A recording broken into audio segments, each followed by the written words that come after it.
बालिकाओं और महिलाओं की सुरक्षा देनी है। रात्रि को 10 बजे 12 बजे भी अगर कोई बालिका कहीं से आ रही है और अकेले सड़क पर चल रही है तो अपने आप को सुरक्षित महसूस कर सके, उत्तर प्रदेश के अंदर एक ऐसी व्यवस्था हमें देनी है। जज साहब, मैं IAS हूँ, मुझे जेल नहीं जाना, लेकिन जज ने सुना दिया बड़ा फैसला। चंद्रकला से भी तेज महिला IAS की सुप्रीम कोर्ट के चीफ जस्टिस ने लगा दी क्लास। IAS ऋतु महेश्वरी ने कोर्ट को दिखाया ठेंगा तो कोर्ट ने भी सुना दिया ऐतिहासिक फैसला।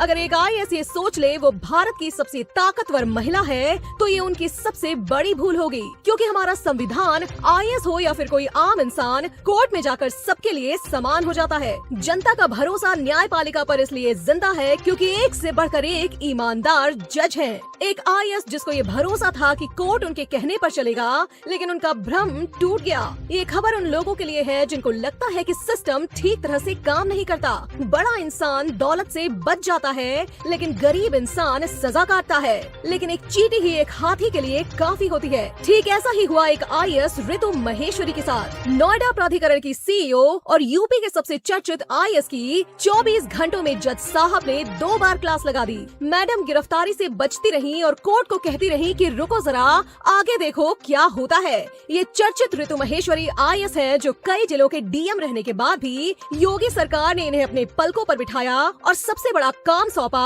और नोएडा प्राधिकरण का CEO बनाया। इनके पति को मोदी ने PMO में भी जगह दी थी।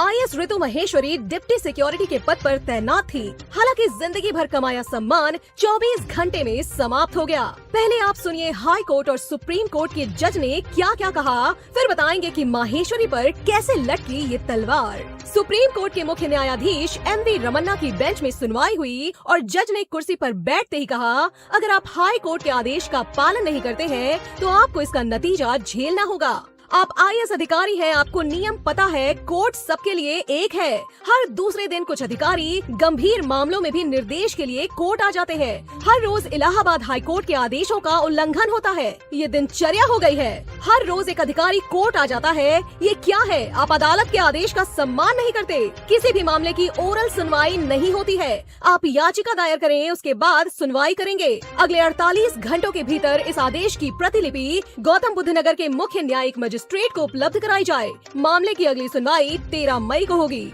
उस दिन नोएडा प्राधिकरण CEO अधिकारी माहेश्वरी को पुलिस कस्टडी में कोर्ट के सामने पेश किया जाए। ये तो सुप्रीम कोर्ट के जज साहब की क्लास थी। हाई कोर्ट के जज साहब की क्लास सुनिए। 5 मई को हाई कोर्ट प्रयागराज में सुनवाई थी। समय था 10 बजे और मैडम की फ्लाइट का टिकट है 10:30 बजे। साफ साफ इशारा है कि कुछ भी हो जाए कोर्ट नहीं जाएंगे। कोर्ट में जज साहब आए और आरोपी कोर्ट में नहीं आए। हाई कोर्ट के जज साहब ने क्लास लगा दी। वो कैसे, सुने। वकील साहब, अपनी मैडम से कहना ये कोर्ट है, उनका दफ्तर नहीं। जब सुनवाई का समय सुबह 10 बजे का है और आप 10:30 बजे की फ्लाइट पकड़ रही हैं, ये कोर्ट आपकी सहूलियत के हिसाब से नहीं चलता।